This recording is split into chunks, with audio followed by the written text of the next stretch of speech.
Hi guys, and welcome to this week's video tutorial. This would be for section 6 from chapter 9 of sacrificing material.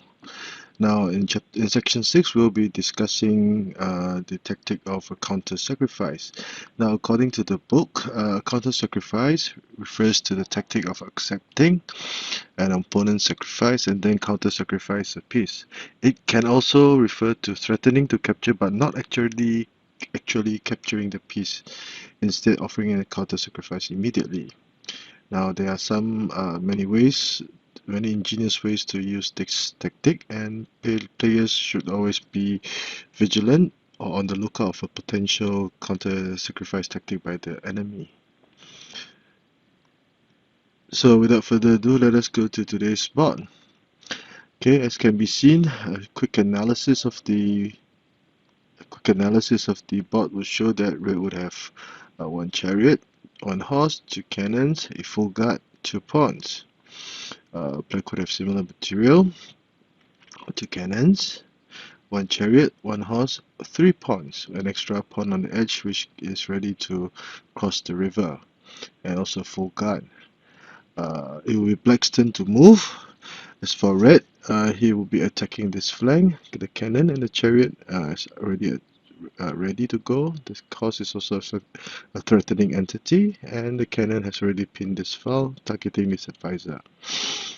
Black, on the other hand, would also have a chariot on the bottom rank. There's always the possibility of an attack on the bottom rank, etc. And there's an extra pawn over here, as mentioned before.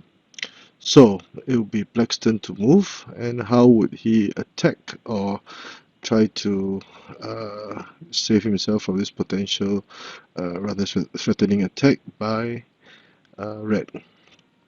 He will first play h7 plus 6.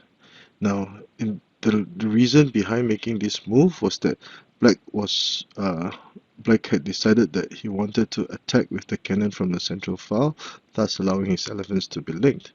So that is why he chose to sacrifice the horse to lure the horse away so that he could capture the central pawn and perhaps attack with the heaven and earth cannons. So at this point in time, should red accept this sacrifice? Okay, obviously the answer would be no.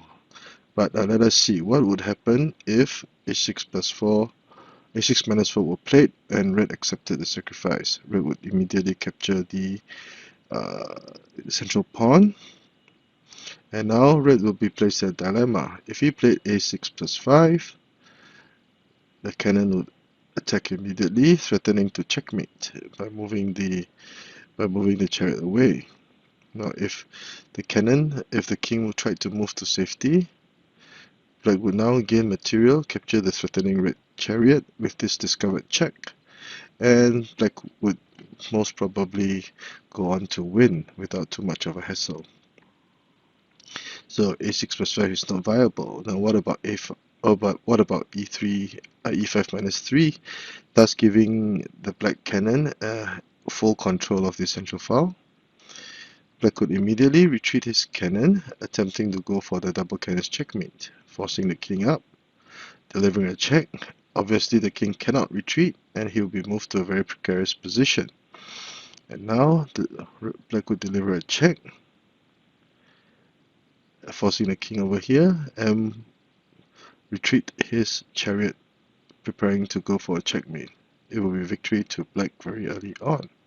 So that is why e5 plus 3 was not viable either. So let us retract a little bit.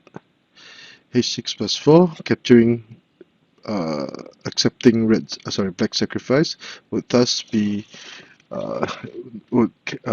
not be a good idea. So how should red attack? Instead, red offered a counter sacrifice by capturing the elephant and giving up his horse instead. Again, because the horse had not moved, the possibility of c5 plus 4 would not exist. Now, so Black captured the red horse, and now this showed that he had insufficient understanding of the game, and it will be Red's turn to perform and deliver a series of breathtaking moves to ensure a win. The first move that Red will continue with after sacrificing or counter-sacrificing his horse would be r7 minus 2, which is a very important intermediate move to make. Now, Black cannot move the king, or this would be immediate checkmate. So a4 plus 5 is played. And because the chariot had been positioned here, Red would now go c6 equals to 8 to go for to threaten to checkmate with the double cannons checkmate. Now, if let's retract the moves a little bit.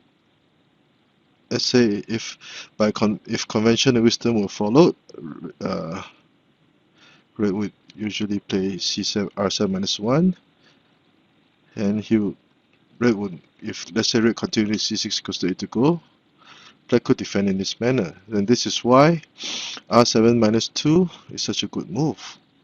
So after a4 plus 5, c6 minus 8, and basically Red would have a winning situation. Now if Red continue with a5 plus 4, Red will go for a check and mate. If k5 equals to 4, again a check,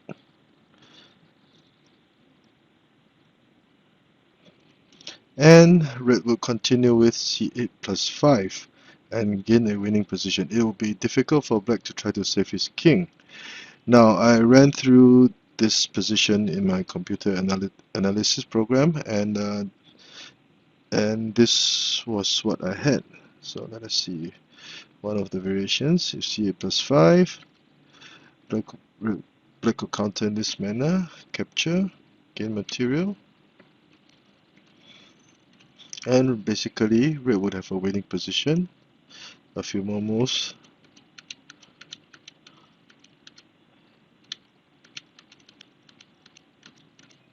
And it would be, Red would have a nice winning position at this point in time. So that is why, looking back at the board, let us see from the eyes of Black. Now in this board, as can be seen, Black tried to offer a sacrifice so that his cannon could attack from the center, but Red counter-sacrificed. If he did not check, and Black would be all over the place, losing either the chariot or even worse, losing the game with potential checkmate over here.